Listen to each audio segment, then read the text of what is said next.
Amados irmãos e irmãs, vamos orar. Pedimos ao Senhor que Ele possa nos dar uma reunião onde a Sua presença, onde o Seu Espírito possa encabeçá-la, trazendo a nós a direção na Sua palavra, onde possamos sentir o nome dEle honrado, magnificado, e ao final venhamos chegar à conclusão que o Senhor esteve neste lugar e que o Seu Espírito nos falou claramente. Vamos orar. Pai amado, no nome de Jesus, nós estamos aqui nesta noite, reunidos unicamente debaixo do Teu santo nome. Estamos aqui pedindo ao Senhor que derrame da Tua presença e do Teu Espírito Santo nesta reunião. Vem, Senhor, e toma o Teu lugar entre nós. Tenha toda a preeminência. Sinta-se, Senhor, à vontade entre nós. E que o nosso coração seja como uma boa terra, onde o Senhor venha derramar a Tua palavra, frutificá-la, Senhor, para que ela possa dar o fruto na medida do Teu amor, da Tua graça, da Tua misericórdia, da Tua glória e do Teu propósito. Pai bendito, abra nossa mente neste lugar, para que a Tua palavra penetre dentro dela e possa expandir dentro de nós a vida do Senhor. Nós te rogamos aqui neste lugar nesta noite, em nome de Jesus. Amém. Vamos abrir aqui no capítulo 6 de 1 Timóteo. Vamos ler o versículo 20 e também o versículo 21. Ó Timóteo, guarda o que te foi confiado, evitando as conversas profanas sobre coisas vãs e os argumentos da falsamente chamada ciência, pois alguns, professando-a, desviaram-se da fé. A graça seja contigo. Amém. Vamos continuar nesse momento do nosso estudo, nesse ponto do nosso estudo, onde estamos fechando a exposição dessa carta, vendo as exortações finais do apóstolo Paulo a Timóteo. Me lembro bem que, na primeira palavra que eu compartilhei sobre esta conclusão desta epístola, falei sobre as 4 exortações. A primeira, os falsos mestres. Vamos estudar um pouco mais sobre isso, vendo o segundo ponto. Talvez não entremos mais detalhadamente hoje, mas vendo pouco a pouco sobre a natureza do falso ensino. O caráter corrosivo, corrupto, pervertido do falso ensino. Nosso Senhor Jesus, assim como os seus apóstolos, eles nos advertiram acerca do perigo do falso ensino. A questão do falso ensino dentro da realidade da vida da igreja é uma questão epidêmica. É algo tão sério, irmãos. Porque se nós vemos a igreja como ela está hoje, se temos visto tantas fissuras, se temos visto a igreja perder o seu brilho, perder seu caráter, se perder na sua vocação, no seu chamamento celestial, se vemos as questões essenciais quanto à vida da igreja serem diluídos, se vemos tantas coisas negativas, irmãos, eu creio que o ponto básico e vital para nós começarmos a refletir é acerca do ensino. O problema está no ensino. Porque a questão não é só não ter o ensino. O problema é quando se tem o ensino de maneira diluída, onde as pessoas não são levadas a examinar a Bíblia como a palavra de Deus, mas apenas como um livro de conhecimento. Muitas pessoas leem a Bíblia buscando conhecimento.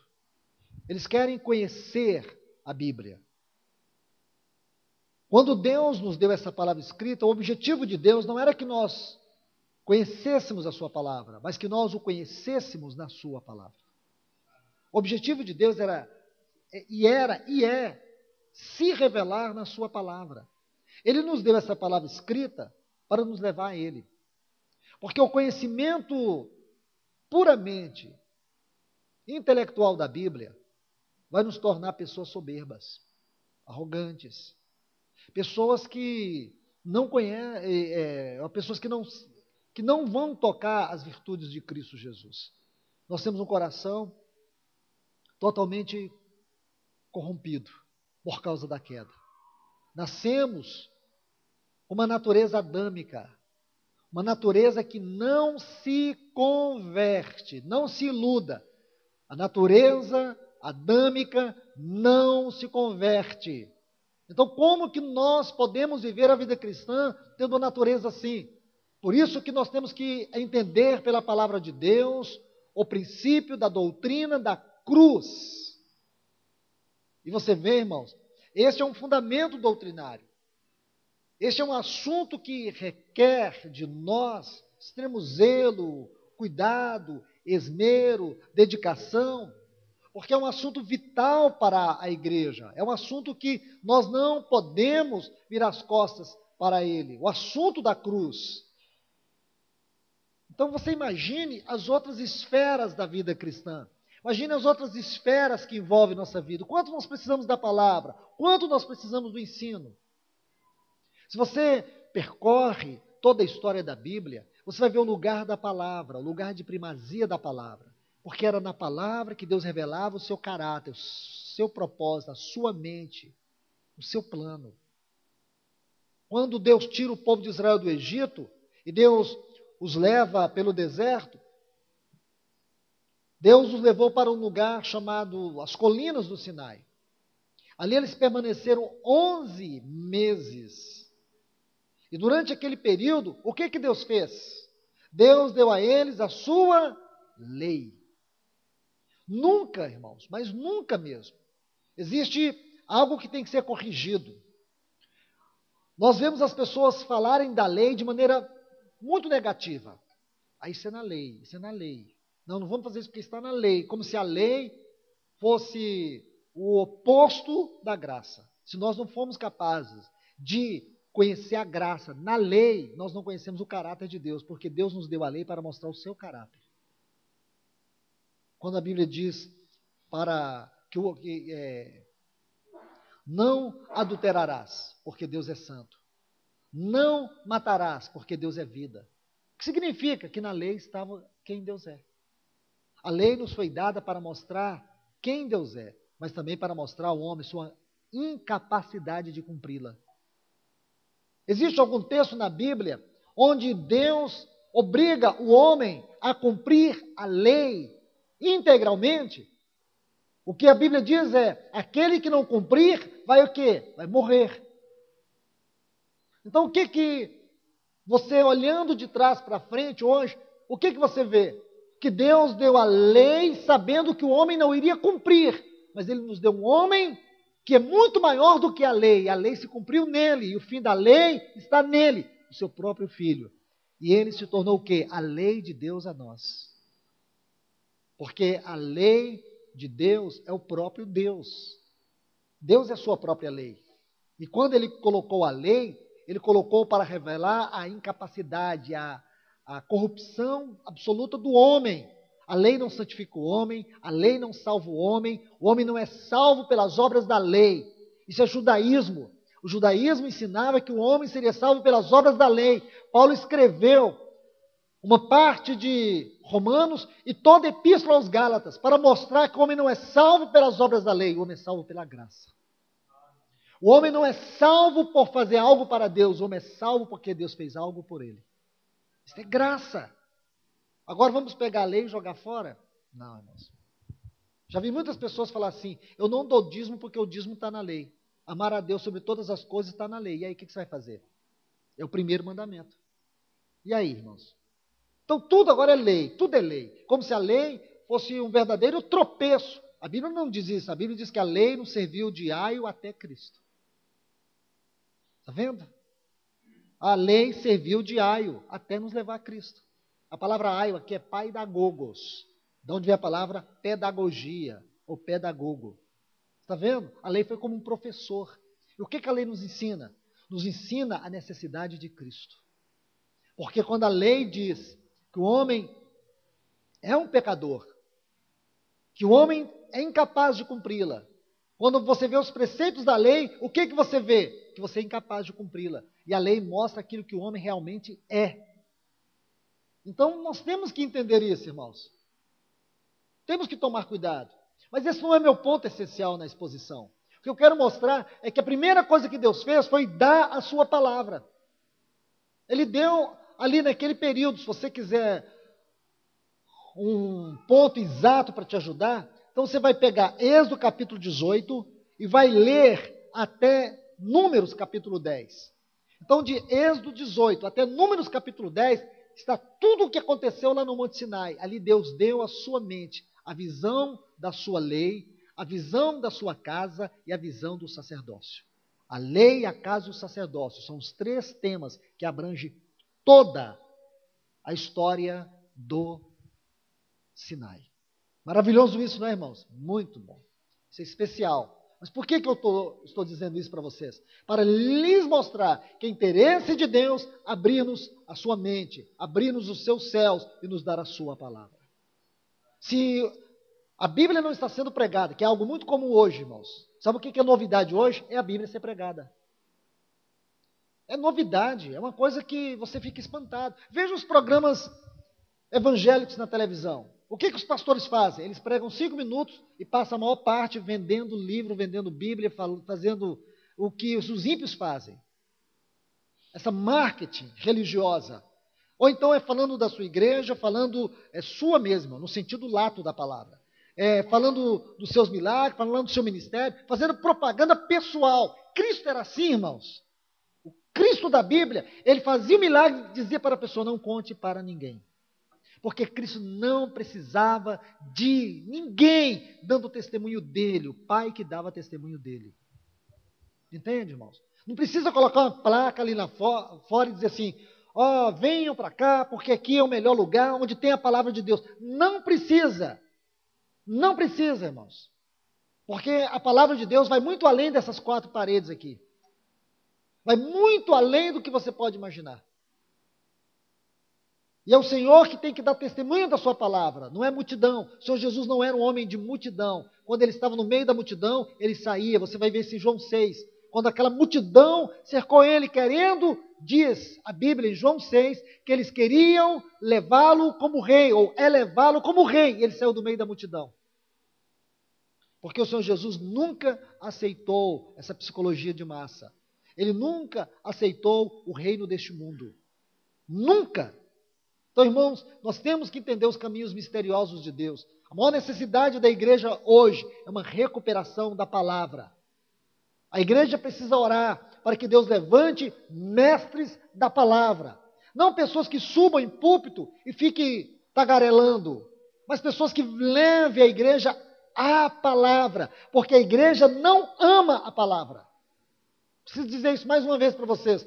As pessoas hoje não amam a palavra, elas têm curiosidade pela palavra, elas buscam a palavra porque elas acham que a palavra é um tipo de amuleto espiritual, elas buscam a palavra também por uma outra razão, porque elas acham que lendo a palavra, Deus vai agradar delas. É muito mais do que Deus agradar de você, você tem que ler a palavra, porque nela você vai encontrar a vida eterna. É uma questão de necessidade nossa, não é necessidade de Deus olhar e dizer, nossa, que lindo, meu filho, ama a minha palavra. É você amar porque você é um necessitado, eu sou um necessitado. Ler não é buscando conhecimento, mas buscando a vida do Senhor. Porque nós temos questões profundas dentro de nós, irmãos. E se essa palavra nos faltar, nós podemos sucumbir. Podemos sucumbir. Então nós temos necessidade dela.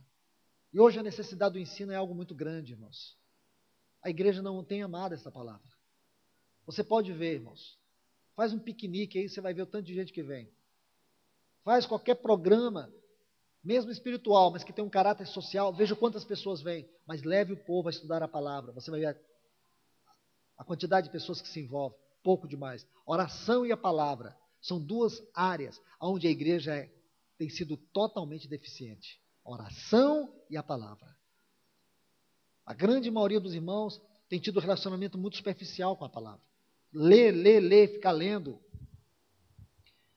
Você não vai crescer muito, irmãos. Você vai precisar muito mais do que ler. Você vai ter que ter uma disciplina de vida com ela, de relacionamento com ela, de capturar aquilo que você leu e guardar de maneira cuidadosa no teu coração. Então vamos aqui abordar alguns pontos sobre o problema do ensino, dos falsos mestres. O nosso Senhor, Ele era tão sério com relação à sua palavra, com relação ao ensino. Ele tratava esses falsos profetas, esses falsos mestres, de maneira muito dura. Porque muitas vezes nós somos polidos. Eu creio, irmãos, que nós temos que falar a verdade em amor, como está lá em Efésios capítulo 4. Eu creio que a verdade tem que ser dita em amor. Mas eu entendo também que mesmo em amor, você tem que dizer a verdade de maneira que a pessoa se sinta confrontada. Porque uma verdade onde ela não leva a pessoa a uma profunda reflexão, ela se torna apenas uma verdade polida e política. Isto é, o único objetivo é agradar a pessoa. E nós podemos matar as pessoas agradando elas. Não é que você tem que desagradar, não é que você tem que machucar, mas a Bíblia diz falar a verdade. A verdade você tem que falar.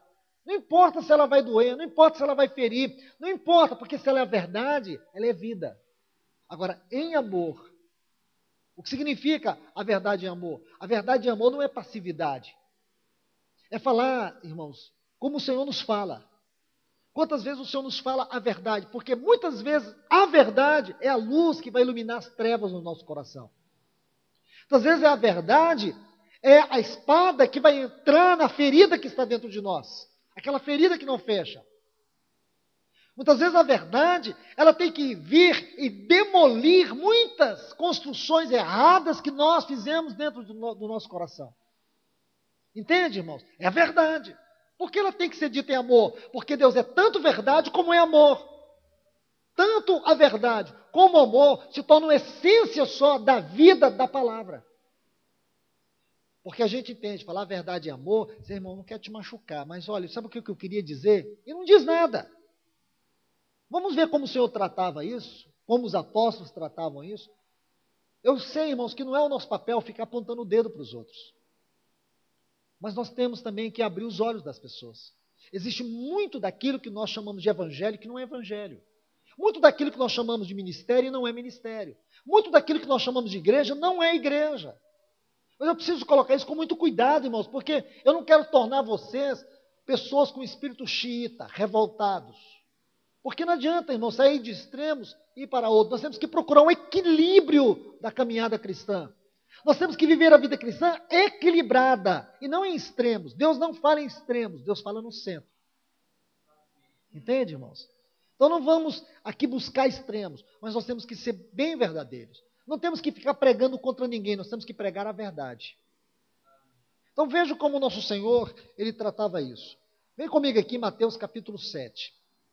Veja aqui o versículo 15. Guardai-vos dos falsos profetas, que se apresentam a vós, vestidos de ovelhas, mas, porém, por dentro, são lobos roubadores. Roubadores. Como o Senhor Jesus tratava os falsos profetas?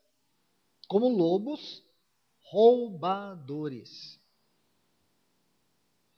A figura do lobo é uma figura bem negativa na palavra e dentro do contexto cultural no qual o nosso Senhor Jesus vivia. Porque a agricultura naquele tempo era algo primordial para a sobrevivência. A agricultura, a pecuária também. Criação de ovelhas é algo muito comum na história do povo judeu. Até porque os judeus, eles eram conhecidos pela função de pastores, que era muito comum de geração para geração. Criação de gado, criação de ovelhas, especialmente ovelhas, era algo muito comum naquele tempo. E uma das funções dos pastores era guardar suas ovelhas dos lobos. Guardar suas ovelhas dos lobos. Então, nosso Senhor está falando justamente disso. Porque o problema desses lobos é que eles entram no rebanho com o propósito de roubar, de matar, de trazer morte. Este é o papel dos lobos, aqueles que entram no rebanho para produzir morte. Que figura que o nosso Senhor dá aqui. Agora, a quem ele está se referindo? Falsos profetas. Se você estuda a palavra profetas dentro da luz do Novo Testamento, você sabe que os profetas é diferente do dom de profecia. O dom de profecia é do corpo para o corpo. Todos podem profetizar. Se for pelo Espírito de Deus, todos podem profetizar, um após o outro. Mas que seja pelo Espírito de Deus. E se houver uma necessidade do Espírito na Assembleia. Mas quando a Bíblia se refere, no Novo Testamento, a profetas, Efésios 4:11, ele concedeu uns para apóstolos, profetas, é ministério. Então, profetas aqui é uma designação a pessoas as quais o próprio Cristo separa para o ministério da palavra. O encargo dos profetas é revelar a mente e o propósito de Deus na palavra. São ministérios que têm uma função estritamente local. Havia na igreja de Antioquia profetas e mestres, porque profetas e mestres são dádivas de Cristo para a edificação da igreja local. Quando Paulo estava em Antioquia, ou ele exercia o dom de profeta, ou exercia o dom de mestre. Porque são dons de Cristo dado a alguns para o exercício desse ministério, conforme a própria graça do Senhor à sua igreja. São ministérios da palavra. Profetas e mestres são ministérios da palavra. Enquanto o profeta, ele dá a grande ênfase da mente de Deus, quanto ao mover presente de Deus, o mestre, ele tem a capacidade do Espírito Santo de penetrar de maneira profunda no nosso coração, trazendo ensinamento, produzindo vida, produzindo luz. Você percebe isso de maneira muito distinta nesses ministérios. Quando você ouve Deus falando por meio do profeta, imediatamente você tem uma reação de quebrantamento, de confronto, de arrependimento. Mas quando você vê o mestre, ouve o mestre, você sente o impacto da necessidade de crescimento. Quando o ministério de ensino está sendo ministrado, o propósito de Deus é levar a igreja ao amadurecimento. Quando Deus está usando o profeta, Ele está levando a igreja ao arrependimento. Esses dons são fundamentais, porque eles se completam e são necessários. Então o Senhor está dizendo aqui, falsos profetas são como lobos, porque eles se apoderam do rebanho. Eles estão aqui e existem com o único propósito: roubar. Roubar o próprio rebanho. Roubar para eles mesmos. Levar eles mesmos. Porque o lobo, ele mata. E esses falsos profetas também matam. Eles matam e roubam. Irmãos, nós não precisamos ir longe para ficar vendo isso, não. Se você ler esse texto do Senhor, você não precisa levantar muito os olhos, não. Você não precisa afinar os seus ouvidos, não. É o que você mais vê, esse tipo de ministério. Onde tudo é vendido. Tudo é meio de ganhar dinheiro. A igreja é simplesmente um meio das pessoas ganhar dinheiro. Isso é só um ponto. O pior é que eles se colocam acima do rebanho para roubar a centralidade de Cristo. Você se lembra quando o Senhor fala à igreja de Éfeso e à igreja de Pérgamo, em Apocalipse capítulo 2? Você lembra que o Senhor diz para a igreja de Éfeso que aquela igreja resistia à obra dos nicolaítas. Mas quando o Senhor fala à igreja de Pérgamo, a igreja de Pérgamo já tinha aceitado o ensino dos nicolaítas. Mas alguma vez você se perguntou o que significa nicolaítas na igreja? Quem são esses nicolaítas? O que significa a palavra nicolaítas? Essa palavra vem de dois vocábulos, Nical e Laos, dominadores do povo comum, aqueles que se colocam acima do povo. Irmãos, na igreja, ninguém tem o direito de se colocar acima do povo. Ninguém tem o direito de se exaltar acima da igreja. Você pode dizer, mas irmão, uma pessoa que tem uma função do ministério pastoral, do ministério de mestre, ou qualquer um dos ministérios, ele não está acima? Não, ele é servo de todos. Ele deve estar servindo e não se servindo. Irmãos, nós precisamos ler a palavra. Leia, vou te dar uma tarefa de casa para hoje à noite, é bem pequena. Leia Ezequiel capítulo 34, mas em casa. Você vai ver o que o Senhor fala dos falsos pastores. É uma palavra lá do Velho Testamento, mas eu não gosto muito dessa coisa, Velho Testamento, como se fosse coisa antiga do passado. É a palavra de Deus, viva e eficaz. É para hoje também. Então, irmãos, veja aqui Mateus capítulo 24. Vamos ler mais um texto, onde o nosso Senhor vai falar sobre esses falsos mestres, falsos profetas. Mateus capítulo 24. Ele diz assim, 24. Porque levantar-se-ão falsos cristos e falsos profetas. Nunca, irmão, mas nunca, pelo amor de Deus. Pega essa palavra profetas e fique achando que são esses que interpretam línguas estranhas. São esses que têm o dom de profecia. Dom de profecia é uma coisa, ministério de profetas é outra coisa. Entende? Então diz assim, falsos profetas, e farão grandes sinais e prodígios. Agora, vê se tem uma palavrinha aí, eu tenho certeza que tem, para. Está vendo essa palavrinha para? Ela é a chave do versículo. Porque vai mostrar que esses falsos profetas, eles fazem milagres. Eles operam grandes milagres, olha aí, eles operam prodígios, sinais, mas tem um para. Se para é a chave, porque o propósito dos sinais, o propósito dos prodígios é enganar, não é glorificar a Cristo. Então você vê muito isso nas televisões hoje, aquela fila de gente, aí chama aquelas pessoas, o que é que você tinha? Ah, eu não tinha filho, aí o apóstolo aqui, o profeta, seja lá quem for, orou e agora eu estou grávida. Aí todo mundo aplaude, aí vem outra, ah, eu estava aqui desempregado, mas aí o profeta aqui, o apóstolo, o pastor, não sei quem, orou, Deus abriu uma porta. Irmãos, tudo errado, tudo errado. Errado Deus curar? Não. Errado uma pessoa ter filho? Não, nada. Não é errado você orar e Deus desencravar sua unha. Tem nada errado nisso. Sabe o que é errado, irmãos? É um milagre sem um fim em si mesmo. Entende? É você receber aquilo como se fosse o oceano na sua vida. Nós precisamos entender, irmãos, que quando Deus nos dá um milagre, muitas vezes Ele não está nos dando uma coisa no sentido altamente positivo, Ele pode estar nos dando algo no sentido altamente negativo, para provar o nosso coração. Lembra quando o Senhor Jesus curou 10 leprosos? Quantos que voltaram a Ele? Só um. Quer dizer, aqueles 10 leprosos, eles tinham um problema muito maior do que a lepra. Qual que era? Cegueira. Quer dizer, os 10 foram curados de lepra, mas só um teve visão celestial. O que adianta você ser curado e não ver o Senhor? O que adianta você carregar a sua bênção, colocar numa caixinha, aí mandar pintar de ouro e colocar ali e falar, gente, meu milagre, olha lá meu milagre. E o milagre se torna mais importante do que o Senhor. Esse é um ponto perigoso. Então, eu acho que vocês estão entendendo o que eu estou querendo dizer. O que o nosso Senhor está dizendo aqui, irmãos, ensinando para nós, é que existem muitas pessoas que eles usam o ministério, mas com o propósito de enganar.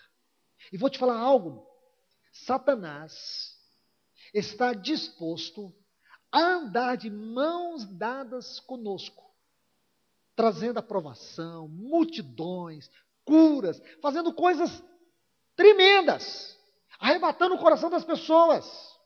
Mas o seu objetivo, roubar o lugar de Cristo na igreja. As pessoas começam a ir no culto, não é por causa de Cristo, elas começam a ir no culto por causa do fulano de tal. E quando recebem algo, elas não olham para Cristo, olham aquele que foi o meio. Irmãos e irmãs, se o Senhor te der algo para compartilhar a igreja, não tome posse disso, é dele. É dele. Entenda, é dele. seja um milagre, seja uma palavra, é dele. Não pertence a você. Não vai vender CD, não vai escrever livro e ganhar dinheiro, dizer isso aqui, não, é para sustentar o ministério. É para sustentar o ministério. Eu preciso de sustento do ministério, então eu preciso vender material. Não caia nessa. Não caia nessa. Eu conheço pessoas sérias que vendem livro. Eu tenho um amigo, ele vive disso, ele não tem aposentadoria, está aí já com seus quase 70 anos. Então ele vende, mas sabe o que ele faz, irmão? Vende tudo a preço de custo. Vende tudo a preço de custo. Livro que custa R$20, ele vende a R$5. E livro bom. Eu não vejo que tem maldade, porque eu conheço ele. Porque se ele quisesse ganhar dinheiro, ele vendia os livros no mínimo a 20 ou 15 reais. Mas não, irmãos. Pessoas fazem isso porque eu sei quanto custa um livro. Eu sei quanto custa um livro. É uma das coisas que mais dá dinheiro é vender livro. Ministério, irmãos, não é nosso, ministério é ao Senhor. Entende? É ao Senhor. Se o Senhor não te der a aprovação dele, você pode ganhar dinheiro, vendendo CD, pregando a palavra, fazendo o que você tiver de fazer, mas se não tiver a bênção de Deus, vai se tornar morte. É um dinheiro amaldiçoado. É um dinheiro que não é bênção. Irmãos, nós temos que olhar o nosso Senhor, não é os apóstolos, ou não são os apóstolos. É o nosso Senhor que está dizendo que esses falsos profetas operam milagres, prodígios para enganar. Porque o verdadeiro milagre, ele nos mostra o caminho de Deus. E o propósito do verdadeiro milagre é a glória de Deus na assembleia, no meio do povo, e não a glória da igreja. E não a glória de quem orou. Não é a glória de quem pregou, é a glória de Deus na igreja. A pregação tem que manifestar a glória de Deus. O ensino tem que manifestar a glória de Deus. Os milagres têm que manifestar a glória de Deus e não a glória do homem. Então, nosso Senhor está sendo muito claro conosco. Se você olhar os textos aqui, não tem nada que interpretar. É só você ler o texto, está sendo tão claro para nós. Vamos aqui em Atos, capítulo 20, versículos 28 a 31. Palavra de Paulo aos presbíteros de Éfeso, quando Paulo os convidou para que fosse até ele em Mileto. Essa porção começa no versículo 17 de Atos, capítulo 20. Então, somente esta parte aqui. Portanto, atendei por vós e por todo o rebanho, no qual o Espírito Santo vos constituiu bispos. O que significa bispo, irmãos? Hoje virou título, mas na Bíblia não é título. A palavra vem de um vocábulo grego episcopo, né? Epi, por cima, escopo, o todo. Então, olhar por cima. O que significa isso? Vamos colocar isso com cuidado, porque a palavra está aqui e tem que ser explicada. Me desculpe, irmãos, não lê o texto correndo.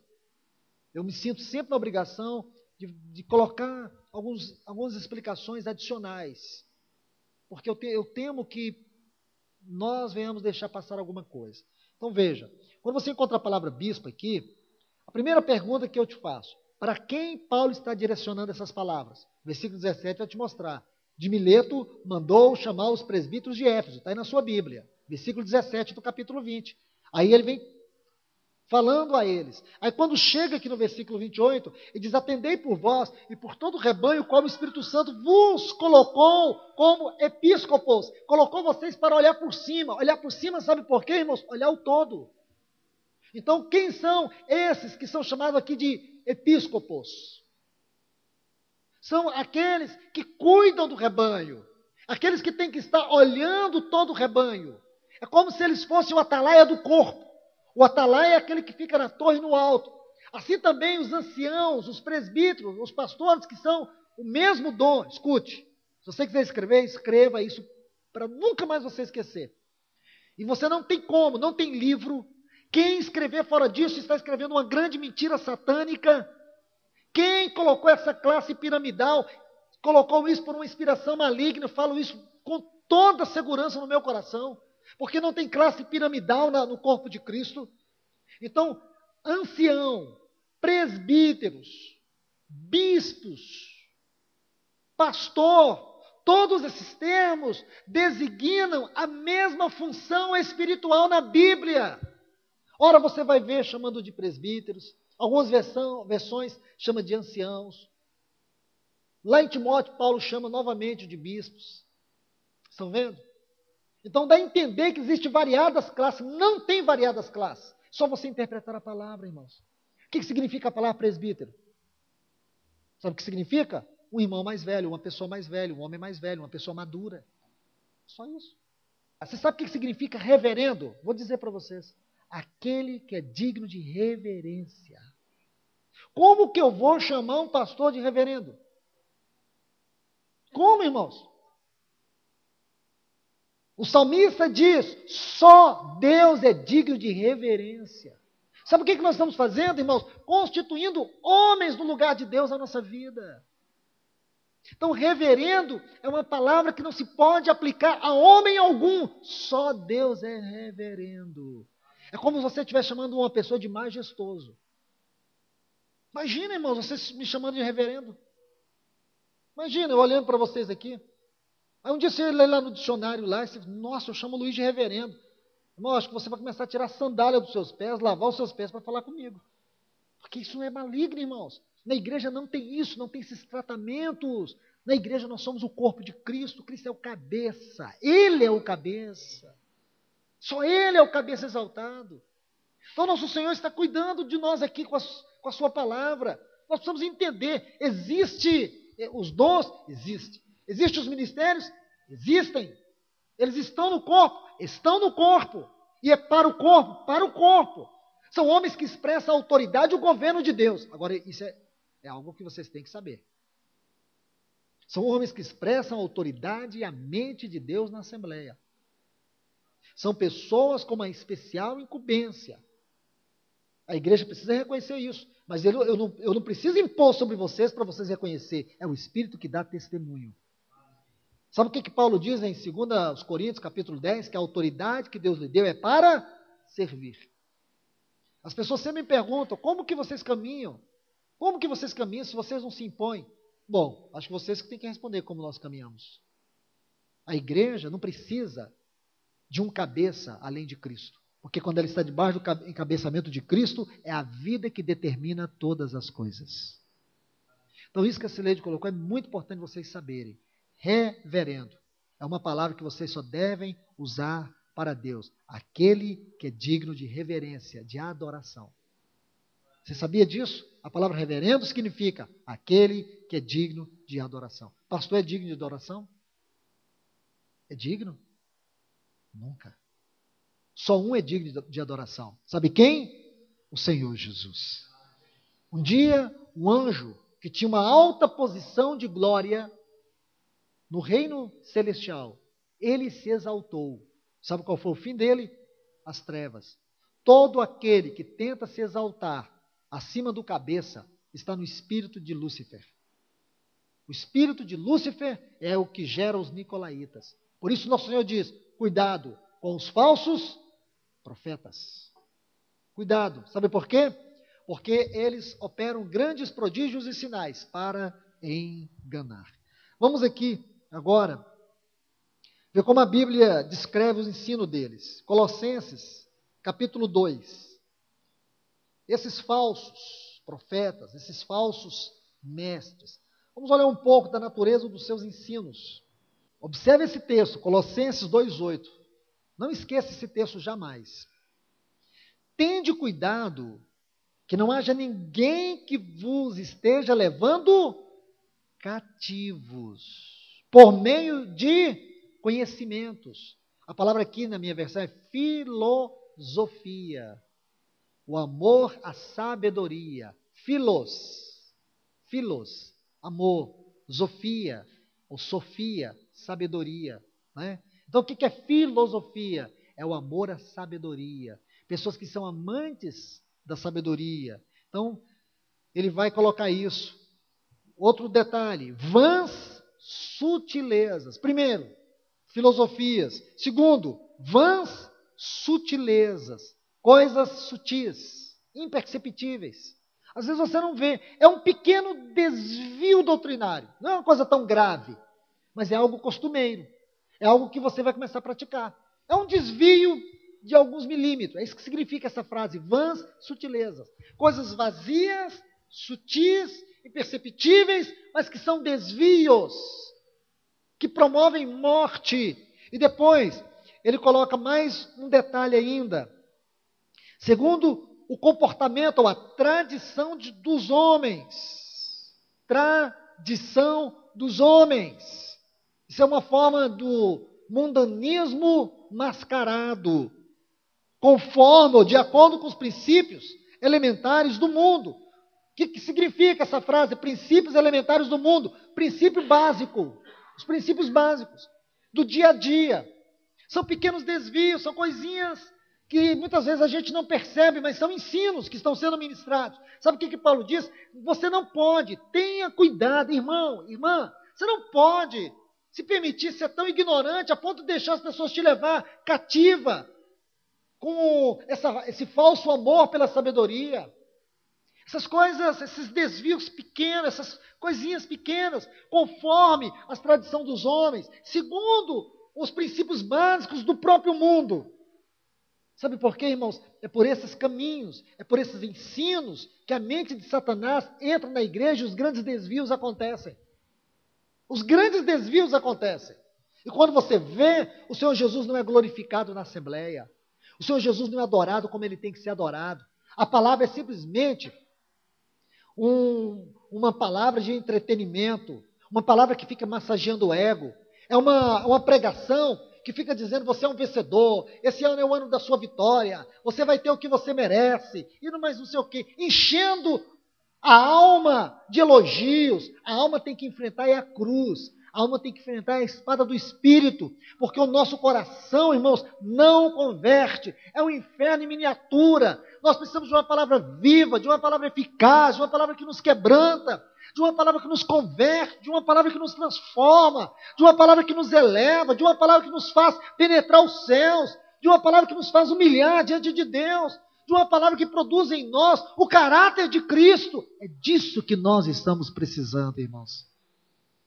Não é de mensagens que produzem em nós mais egolatria do que um coração rendido, quebrantado.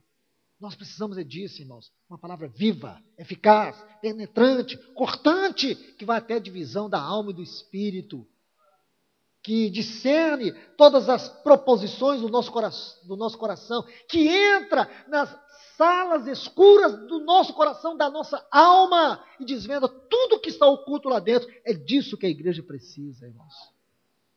Só Deus sabe como é que tem sido o nosso dia. Só Deus sabe como vai ser a nossa noite. Só Deus sabe como vai ser o amanhã. Quantas guerras nós travamos na nossa mente, na nossa alma, nas nossas emoções, na nossa vontade. Quantas guerras! E quantas dessas guerras, ou nessas guerras, melhor assim, nós vamos ser derrotados. Ah, irmãos, que o Espírito Santo não deixe de usar essa poderosa espada para batalhar contra nós, irmãos. E que ele vença todas ele vença contra nós. Então é isso que Paulo diz, tende cuidado, não deixe. Olha aqui, 2 Timóteo, capítulo 2, como Paulo fala sobre o falso ensino.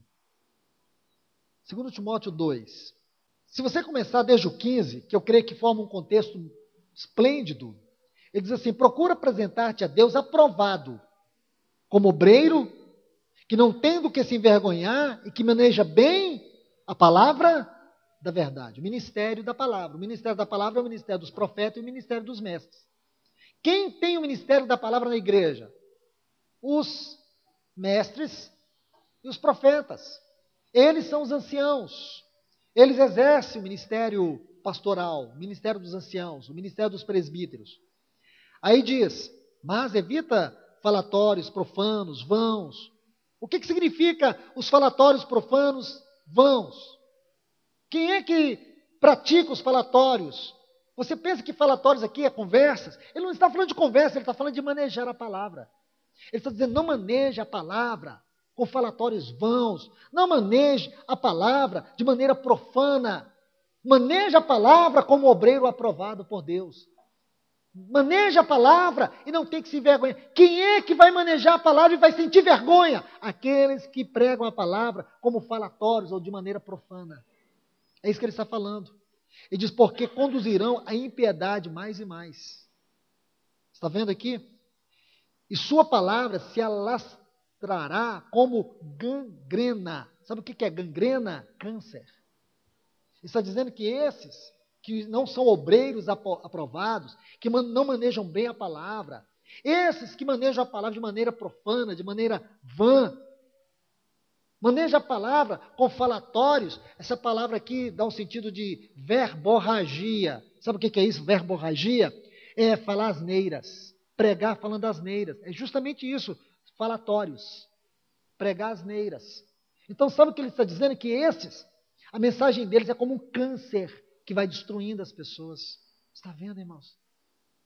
Como os apóstolos, ou mesmo como o nosso Senhor Jesus tratava a questão do ensino, ou do falso ensino, dos falsos mestres, de maneira radical. De maneira radical. Eles tratavam de frente. Eles tratavam com toda firmeza, com toda dureza, porque esse tipo de coisa dentro da igreja é um câncer, é uma doença. É algo terrível, mata a igreja. E o pior, que a igreja se acostuma com esse tipo de palavra e tem dificuldade com a verdade. Tem dificuldade com o evangelho. Por quê? Porque esse tipo de pregador, ele é popular, ele é aceito. Esse tipo de pregador, ele satisfaz nossa alma. Esse tipo de mensagem, irmãos, levanta o nosso ego. Se uma coisa que o nosso ego precisa é de quebrantamento. Não é de massagem, é de ser confrontado com a palavra. Porque, irmãos, se eu olho para mim, e você olha para você, você sabe do que eu estou falando. Imagine todo dia uma pessoa te seduzindo, todo dia, falando, nossa, que lindo o seu cabelo, nossa, que lindo o seu olhar, nossa, que perfume cheiroso. Você vai ficar confortável ouvindo isso de uma pessoa? Isso não é estranho, irmãos? Não é estranho? Nós somos a noiva de Cristo. Então, deixe que Cristo fale a você, não deixe que outros falem a você. E se Cristo vai falar a você, Ele vai falar do que você precisa, não o que você quer. Nós precisamos aprender a ouvir o que nós necessitamos, e não o que nós queremos. Porque nossa alma, irmãos, só quer que o nosso próprio ego seja massageado. Isso não faz bem para nós. Existe hoje, irmãos, duas coisas terríveis que têm se tornado algo que tem matado a igreja, matado a palavra. O modernismo e o liberalismo. Essas duas coisas quase que se misturam. Mas hoje nós vemos muito essa questão do liberalismo, onde as pessoas elas estão sendo levadas a viverem uma vida totalmente independente da realidade, daquilo que é o corpo de Cristo. Como membros do corpo, nós temos deveres, nós temos responsabilidade. O liberalismo, hoje, ele se disfarça através de algumas frases perigosas. O que tem? O que tem? Ah, mas isso não devia ser assim. Ah, você é muito radical. Ah, não é bem assim. Irmãos, lembra que Jesus, ele era radical. Dentro dos padrões, daquilo que se tornou a igreja nos nossos dias, e aquilo que é a liderança, Jesus seria uma pessoa, dentro desse contexto, subversiva. De verdade. Ele iria quebrar todas as regras e paradigmas desse evangelho moderno que está sendo pregado hoje. Desse evangelho liberal. Então, irmãos, esse falso modernismo que tem entrado no meio do ensino, a linguagem moderna, os métodos modernos. Entende, irmãos? Essas coisas têm matado a essência da palavra. Hoje não se fala mais pregação, mensagem. Né? Eu vou aqui discursar no meio de vocês, vou fazer uma pré-eleção. Usamos termos tão técnicos que você não sabe se você está numa reunião motivacional ou se você está num culto a Deus. É essa mentalidade, irmãos, que tem matado o evangelho no nosso tempo. Eu estou falando bem superficial sobre isso. Deu apenas um exemplo, mas vocês têm aí uma enxurrada de exemplos para falar do liberalismo e do modernismo no meio do povo de Deus e os resultados negativos que isso tem produzido. Então, irmãos, vamos orar para que o Senhor nos ajude a manter nossa posição firme diante dele. Nós não temos que nos adequar ao mundo, nós não temos que entrar na forma do mundo, nós temos que continuar com o nosso coração nos céus e os nossos pés na terra.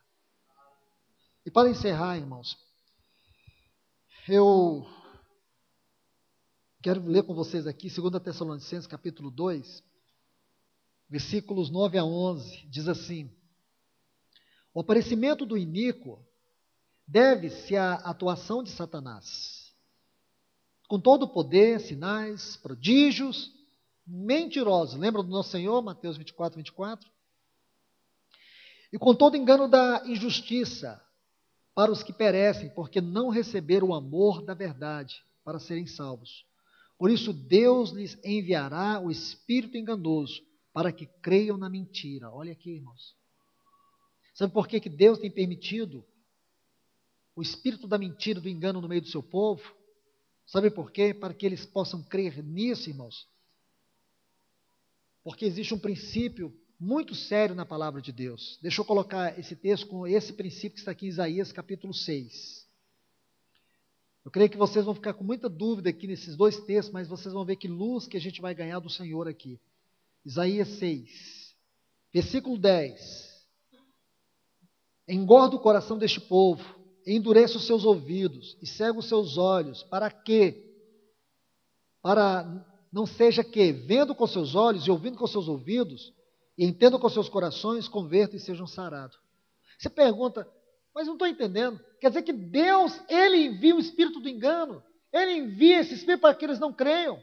Deus que endurece o coração deles, Deus que cega os olhos, Deus que impede que eles ouçam. Sim, mas por que Deus faz isso? Por uma razão muito simples. Quem não quer ouvir, não vai ouvir. Quem não quer ver, não vai ver. Porque Deus só fala com aqueles que querem ouvir. Assim como essa igreja nesse tempo. Escute isso. Assim como esta igreja nesses últimos dias, dias que antecedem a volta do nosso Senhor Jesus, tem sido uma igreja que não quer ouvir a palavra, uma igreja que não quer se comprometer com a palavra, uma igreja que não quer responder a palavra.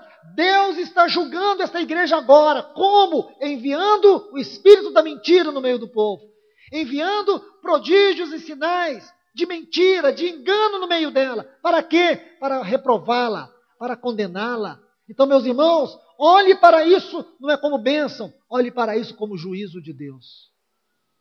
Foi isso que Deus fez com Balaão. Lembra de Balaão? Quando ele saiu para profetizar, para fazer a vontade de Baraque? Lembra disso? Deus usou uma mula para advertir ele, mas ele não quis. E sabe o que ele fez? Ele seguiu o seu caminho. Deus deixou que Balaão seguisse o seu próprio caminho. Por que que é mentira? Por que que o engano tem sido um triunfo, tem tido o seu grande avivamento no meio do povo de Deus? Porque é juízo de Deus na igreja, porque a igreja não quer ouvir. Então, se você não quiser ouvir, você não vai ouvir. Se você não quer ver, então você não vai ver. É isso, é sério, irmãos, é juízo de Deus. Deus tem permitido o engano, sabe por quê? Porque essa igreja não quer ouvir. Mas, irmãos, não seja assim conosco, porque Deus se revela a quem quer ouvir. Deus fala com aqueles que estão desejosos de ouvir. Deus se revela para aqueles que querem vê-lo. Isso é muito sério. Então fique isso uma grande advertência para nós. Esse texto aqui de Tessalonicenses é um texto que vai falar para nós sobre a vinda do anticristo. E eu posso te dar outros textos para te ajudar. Apocalipse capítulo 13. Apocalipse 13, nós temos aquela besta que emerge do mar, que é uma figura do anticristo também. E você vai ver que os seus seguidores tinham uma marca. Os seus seguidores o adoravam. E nós sabemos que se ele é o anticristo, ele vai se colocar como Cristo. E aonde que ele vai ter o seu grande reconhecimento? No próprio povo cristão, nesse falso cristianismo, nessa falsa igreja. E ela está sendo preparada agora. Sabe com o quê? Com o falso ensino, com a falsa adoração, com o falso ministério, com a falsa característica e natureza da igreja. Essa falsa igreja, com o falso ministério, com o falso ensino, tem sido a plataforma para o aparecimento do anticristo. De forma que quando o anticristo aparecer, essa igreja vai seguir ele e vai adorar ele, porque ela não quer Cristo. Se você lê Apocalipse capítulo 13, você vai ser defrontado com essa verdade. Porque ela fala de adoração. Mas os servos de Deus têm uma marca. Os servos de Deus têm uma grande marca. É a marca do trabalho da cruz. Paulo disse assim em Gálatas capítulo 6, eu trago no meu corpo as marcas de Cristo. Nós precisamos ter as marcas de Cristo, irmãos. Meus queridos irmãos e irmãs, que Deus nos abençoe com esta palavra. Que o Senhor nos abençoe e nos ajude. Nos corrija em qualquer deficiência que nós tivermos, irmãos. No ensino, na palavra. Que vocês estejam sempre orando e dizendo, Senhor, levante profetas e mestres entre nós e nesta geração. Levante, irmãos. Levante oração, levante em clamor. Porque a igreja necessita do ensino, necessita da palavra. Mas ela necessita também ter fome da palavra. Porque aqueles que não tiverem fome, pode ter certeza, o espírito do engano vai alcançar o coração deles. Aqueles que não quiserem ouvir, com certeza, o espírito do engano vai lá no ouvido deles. Aqueles que não querem ver, o espírito da mentira vai se manifestar a eles. De forma que suas mentes ficarão cauterizadas. Aí, como disse Paulo a Timóteo, cercar-se-ão de líderes segundo as suas próprias cobiças. Que Deus nos guarde, irmãos. Que Deus nos abençoe.